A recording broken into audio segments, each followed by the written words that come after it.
बिस्मिल्लाहिर्रहमानिर्रहीम। अस्सलाम वालेकुम क्लास 10th। चैप्टर 10 में एसिड और बेसिस को डिस्कस कर चुके हैं हमने पीएच को भी देख लिया, इंडिकेटर्स को भी देख लिया। आज हम स्टार्ट करेंगे सॉल्ट्स, जो कि लास्ट टॉपिक है हमारे चैप्टर का, जिसमें हम इंट्रोडक्शन टू सॉल्ट्स और प्रॉपर्टीज़ ऑफ सॉल्ट्स पढ़ेंगे। नेक्स्ट हमारी प्रिपरेशन, टाइप्स और यूजेस ऑफ सॉल्ट रह जाएंगे। अच्छा, एक और चीज़ ये कि in case of any query feel free to ask in comment section. अच्छा जी, सॉल्ट्स क्या है जिस पर हमारे पास आ जाएगी definition. Salts are the ionic compounds generally formed by the neutralisation of an acid with a base. Salts क्या है? First of all ionic compounds हैं, यानी वो कंपाउंड्स जो आयंस से बनेंगे, formed by the gain and loss of electron by the formation of cations and anions. और कैसे बनेंगे? By the neutralisation of an acid with a base, यानी एसिड और बेस रिएक्ट करेंगे और न्यूट्रलाइजेशन रिएक्शन के बाद वो बनाएंगे सॉल्ट एंड वाटर। अगर आपको याद हो तो रिएक्शन हम पहले पढ़ चुके हैं इन रिएक्शन ऑफ एसिड्स और रिएक्शन ऑफ बेसिस, दोनों में पढ़ा था हमने कि एसिड जब बेस के साथ रिएक्ट करता है तो सॉल्ट बनता है और साथ में वाटर बनता है। ठीक है, तो सॉल्ट्स का जो मेन हमारे पास सोर्स है बनने का वो न्यूट्रलाइजेशन रिएक्शन ही है, जिसमें एसिड और बेस मिलकर सॉल्ट्स बनाएंगे। और सॉल्ट्स को हम यूजुअली न्यूट्रल कंसिडर करते हैं, लेकिन जब हम इनकी टाइप्स पढ़ेंगे तो हम पढ़ेंगे जी एसिडिक सॉल्ट्स भी होते हैं, बेसिक सॉल्ट्स भी होते हैं। ठीक है। अच्छा, अब सॉल्ट्स में जो है वो दो होती हैं जी चीज़ें, एक होता है कैटाइन और एक होता है एनाइन, यानी the positive ion and the negative ion, as they are the ionic compounds containing ionic bond. Cation कहाँ से आता है जी? चूंकि एसिड और बेस से बन रहे हैं ये, तो कैटाइन ने आना है बेस से। बेस का जो मेटेलिक आयन है, जिस तरह से फॉर एग्जांपल अगर हम NaOH की बात करें तो उसका जो कैट आयन है वो सोडियम है, जो कि मेटेलिक आयन है। ठीक, तो वहाँ से हमारे एसिड का कैट आयन आएगा, यानी बेसिक रेडिकल आएगा, यानी NaOH में से सोडियम। इसी तरह से अगर हम KOH की बात करें तो वहाँ से हमारे पास पोटाशियम आ जाएगा। कैल्शियम हाइड्रोक्साइड की बात करें तो वहाँ से हमारे पास Ca आ जाएगा। ठीक, तो हमारे पास जो भी बेस रिएक्ट कर रही है उसका जो मेटेलिक आयन होगा वो कैट आयन होगा, बिकॉज मेटल्स जो हमें पता है वो इलेक्ट्रॉन्स लूज करती हैं और कैटाइंस बनाती हैं, और उसको हम कहेंगे जी ये क्या है? Basic radical. बेसिक रेडिकल है तो एसिडिक रेडिकल भी होगा, और एसिडिक रेडिकल कहाँ से आएगा जी? सॉल्ट के पास एसिड से आएगा, एसिड के एनाइन। फॉर एग्जाम्पल अगर हम बात करें HCl की, तो HCl में एनाइन क्या है? Cl-। ठीक हो गया, तो Cl- जो है वो होगा हमारा एसिडिक रेडिकल। ठीक है, तो सॉल्ट में हमारे पास दो चीज़ें आ जाएंगी, एक बेसिक रेडिकल और एक एसिडिक रेडिकल। जो कैट आयन है वो बेसिक रेडिकल है और वो बेस से आएगा और वो मेटालिक आयन है। जो एन आयन है वो एसिडिक रेडिकल है और वो एसिड से आएगा। ठीक है, जिस तरह से अगर हम बहुत ही जनरल रिएक्शन की बात करें, for example NaOH plus HCl goes to NaCl plus H2O, तो जो NaCl हमारे पास स्टेबल सॉल्ट बन रहा है उसका सोडियम कहाँ से आया? कैटाइन कहाँ से आया? बेस से आया, यानी सोडियम हाइड्रोक्साइड से आया। और जो एन आयन है, जो Cl- है हमारे टेबल सॉल्ट में NaCl में, तो जो Cl- है वो कहाँ से आया? वो एसिड से आया, यानी HCl से आया, एसिड के एन आयन से। इसी तरह से हम नेमिंग करते हैं सॉल्ट की, from the name of the metal and the acid from the name of the metal and the acid. ठीक है, तो मेटल जो है वो असल में बेसिक रेडिकल है और एसिड, इन दोनों को मिलाकर हम सॉल्ट की नेमिंग करते हैं। ठीक है, जिस तरह से हम कहते हैं जी सोडियम क्लोराइड है और कैल्शियम क्लोराइड है, इस तरह से डिफरेंट सॉल्ट्स हैं। एग्जाम्पल्स है जी हमारे पास। सबसे पहले बात कर लेते हैं जी, सोडियम हमारे पास मेटल है। अब ज़रूरी नहीं है यहाँ पर मेटल हो, यहाँ पर सोडियम हाइड्रोक्साइड की फॉर्म में भी हो सकती है। ठीक है, तो हम सिंपल मेटल की बात कर रहे हैं, मेटल के कैटाइन की बात कर रहे हैं, क्योंकि हमें पता है जी चाहिए ही सॉल्ट को एसिड का बेस का मेटल है, बेस का कैटाइन है। दूसरी तरफ हमारे पास एसिड है जी, हाइड्रोक्लोरिक एसिड, रिएक्शन से हमारे पास आ जाएगा जी सोडियम क्लोराइड।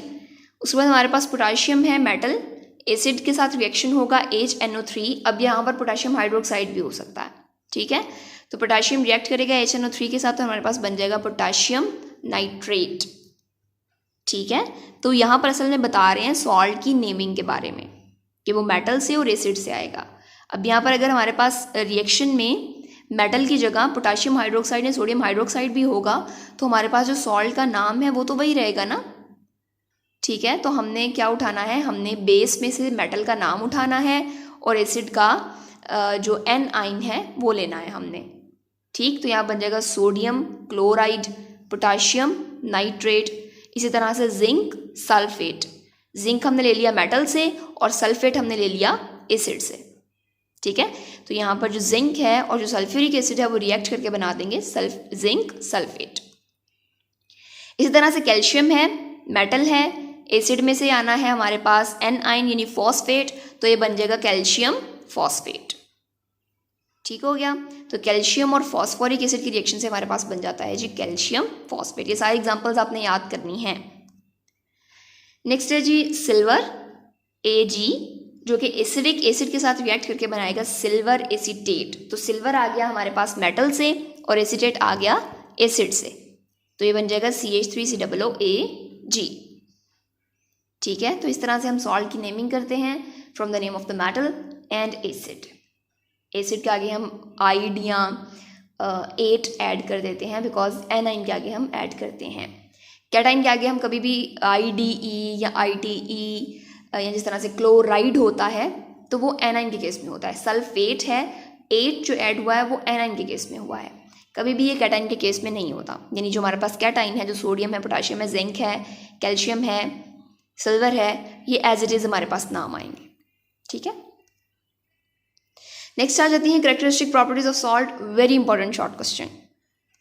सॉल्ट की प्रॉपर्टीज के बारे में बात कर लेते हैं। सबसे पहले कहते हैं जी सॉल्ट्स जो है आयनिक कंपाउंड्स जो कि सिर्फ और सिर्फ क्रिस्टलाइन फॉर्म में प्रेजेंट होते हैं। अगर आपको याद हो तो हमने सॉलिड की 2 टाइप्स पढ़ी थी।